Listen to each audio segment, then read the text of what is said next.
ఎవరెన్ని ఆరోపణలు చేసినా, ఎన్ని తిట్లు తిట్టుకున్నా, ఎన్ని విమర్శలు చేసినా, దానికి మించి కౌంటర్లు వేసినా, ఓటర్ ఓ పార్టీ ఓటు వేయాలంటే చూసేది మేనిఫెస్టో అని, ఏ పార్టీ మాకు ఏం చేస్తుంది, ఎలాంటి హామీలు ఇస్తుంది, ఎలాంటి వివరాలని మేనిఫెస్టోలో ప్రజలు చూస్తారు, అనలైజ్ చేసుకుంటారు.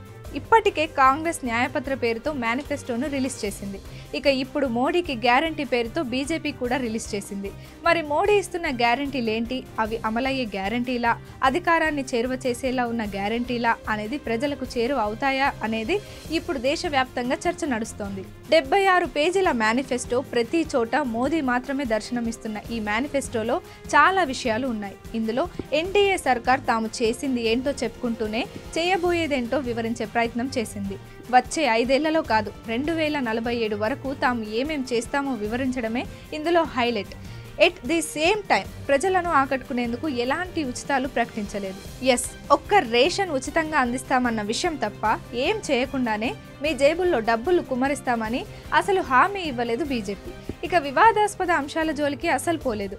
లైక్ ఎన్ఆర్సీ టాపిక్ ఈ మేనిఫెస్టోలో భూతద్దం పెట్టి వెతికినా కనిపించలేదు. కానీ సిఏఏ మాత్రం ఖచ్చితంగా అమలు చేస్తామని చెప్పింది. ఇది కూడా కొత్త విషయం కానే కాదు. ఇక ఎప్పటి నుంచో చెప్తున్న యూనిఫామ్ సివిల్ కోడ్, 1 నేషన్ 1 ఎలక్షన్ను మాత్రం అమలు చేస్తామని చెప్పింది. మొత్తం 10 వర్గాలకు 24 మెయిన్ టాపిక్స్తో ఈ మేనిఫెస్టోను డిజైన్ చేసింది మోడీ సర్కార్. దేశంలో ప్రస్తుతం 80 కోట్ల మంది పేదలకు ఉచిత రేషన్ అందుతోంది. ఈ రేషన్ను మరో 5 ఏళ్లు అందిస్తామని చెప్తోంది బీజేపీ. ఇక 70 ఏళ్లకు పైబడిన వృద్ధులందరికీ ఆయుష్మాన్ భారత్ స్కీమ్లోకి తీసుకువచ్చి 5 లక్షల వరకు ఉచిత వైద్యం అందిస్తామని హామీ ఇచ్చింది. 2019 ఎలక్షన్ మేనిఫెస్టోలో అస్సాంలో ఎన్ఆర్సీని పూర్తి చేసి తీరుతామన్న బీజేపీ అసలు ఈసారి ఆ టాపిక్ను పక్కన పెట్టేసింది. అంతేకాదు, మణిపూర్, నాగాలాండ్, కాశ్మీర్లో ప్రస్తుతం భద్రతా బలగాలకు ప్రత్యేక అధికారాలు ఇస్తున్న చట్టాలను తొలగిస్తామని చెప్తోంది. ఇక ఒక్కో వర్గానికి అనేక హామీలనిస్తోంది మోడీ గ్యారంటీ. ఆత్మనిర్భర్గా మార్చడం అంటే పప్పు ధాన్యాలు, వంట నూనెలు, కూరగాయల ఉత్పత్తి పెంచేందుకు తోడ్పడడం, ప్రతి కుటుంబానికి న్యాయమైన ఇల్లు దక్కేలా చూడడం, మురికి వాడల్లో నివసించే వారికి తక్కువ ఖర్చుతో ఇల్లు నిర్మించి ఇవ్వడం, ఇలా సాగిపోతుంది మేనిఫెస్టో. ఇక మధ్యతరగతి విషయానికి వస్తే రేరా చట్టాన్ని బలోపేతం చేయడం, స్టార్టప్ ఎకోసిస్టమ్ని పెంచి ఉద్యోగాలను సృష్టించడం, మరిన్ని ఐఐటీలు, ఐఐఎంలు, ఎయిమ్స్లను పెంచడం, అకాడమిక్, ప్రాక్టికల్ నైపుణ్యాలను పెంచేందుకు ఇంటర్న్షిప్ ప్రోగ్రామ్స్ను ప్రారంభించడం, రైల్ మెట్రో కనెక్టివిటీని పెంచడం, కొత్త ఎయిర్పోర్ట్లను నిర్మించడం, 5G, 6G టెక్నాలజీని, మౌలిక సదుపాయాలను అభివృద్ధి చేయడం తమ గ్యారంటీ అంటోంది బీజేపీ. యువతకు కూడా అనేక అంశాలపై హామీ ఇస్తోంది బీజేపీ. మరిన్ని గ్లోబల్ కెపాసిటీ సెంటర్లు, గ్లోబల్ టెక్ సెంటర్లు, గ్లోబల్ ఇంజనీరింగ్ సెంటర్లు ఏర్పాటు చేసి దేశాన్ని హై వాల్యూ సర్వీస్ కోసం గ్లోబల్ హబ్గా మార్చే ప్రయత్నాలను బలోపేతం చేస్తామంటోంది బీజేపీ. ఇక రైతుల కోసం పీఎం కిసాన్ సన్మాన్ నిధి యోజనను బలోపేతం చేయడం, ఎంఎస్పీని పెంచడం, పీఎం ఫసల్ బీమా యోజనకు బలోపేతం చేయడం, నిత్యావసరాల ఉత్పత్తి కోసం కొత్త క్లస్టర్లను ఏర్పాటు చేయడం, ప్రకృతి సేద్యాన్ని బలోపేతం చేయడం ఇందులో హైలైట్గా ఉన్నాయి. ముద్రా రుణాలను 10 నుంచి 20 లక్షలకు పెంచేందుకు హామీ ఇస్తోంది.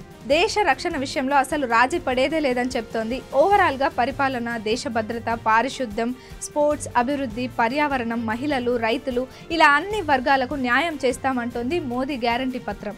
ఇవన్నీ చూశాక కాస్త ఆశ్చర్యకరంగా అనిపించిన విషయం ఏంటంటే, ప్రజాకర్షక పథకాలను బీజేపీ ఎందుకు దూరంగా ఉంది. ఇప్పటికే కాంగ్రెస్ 5 న్యాయ్ 25 గ్యారంటీస్ అని అనేక హామీలు ఇచ్చింది. మహిళలకు 1,00,000 రూపాయలు ఇవ్వడం, రిజర్వేషన్లు ఎత్తివేస్తామని చెప్పడం, రైతులకు కనీస మద్దతు ధర కల్పించేందుకు చట్టం తీసుకురావడం. కానీ ఇవేవి బీజేపీ మేనిఫెస్టోలో కనిపించడం లేదు. ఉద్యోగాలు పెరిగేలా చర్యలు తీసుకుంటామంటున్నారు. కానీ ఇన్ని ఉద్యోగాలు ఇస్తామని బీజేపీ చెప్పడం లేదు. మరి ప్రజలు బీజేపీ మేనిఫెస్టోను ఆదరిస్తారా అనేది ఇప్పుడు పెద్ద ప్రశ్న. చెప్పినవి చేయడం బీజేపీకి అలవాటు. దీనికి ఎగ్జాంపుల్ నోట్ల రద్దు అంశం. నోట్లు రద్దు చేస్తామని ఏ ఎన్నికల హామీ ఇవ్వలేదు బీజేపీ. సడన్ గా ప్రధాని నరేంద్ర మోడీ తెరపైకి వచ్చి అనౌన్స్ చేశారు. సేమ్ అలాంటి షాక్లు మళ్ళీ ఏమైనా ఇస్తారా అనే డౌట్ కూడా ఉంది. ఎందుకంటే ఈ ఎన్నికల్లో బీజేపీ 400 సీట్లు దక్కితే రాజ్యాంగాన్ని మార్చేస్తారన్న ప్రచారం కూడా ఉంది. నిజానికి ప్రతిపక్షాలు ఈ టాపిక్ పై ఎప్పటి నుంచో విమర్శలు చేస్తున్నాయి. కానీ దీనికి సంబంధించి బీజేపీ ఎలాంటి ప్రకటన చేయలేదు. రేపు అధికారంలోకి వచ్చాక ఏదైనా సడన్ డెసిషన్ తీసుకుంటారా అనేది కూడా పెద్ద క్వశ్చన్. మొత్తంగా చూసుకుంటే బీజేపీ మేనిఫెస్టోలో ఉచితాలు లేవు, ప్రజలను ఆకట్టుకునే పథకాలు అసలే లేవు, అన్నింటికీ సహకారం మాత్రమే అందిస్తామంటుంది. అలా చేస్తేనే 2047 వరకు అభివృద్ధి చెందిన దేశంగా భారత్ నిలుస్తుందని చెబుతోంది బీజేపీ. మరి మోదీ గ్యారంటీ అని తీసుకొచ్చిన ఈ మేనిఫెస్టో మోడీ ప్రధాని పదవికి గ్యారంటీ ఇస్తుందా?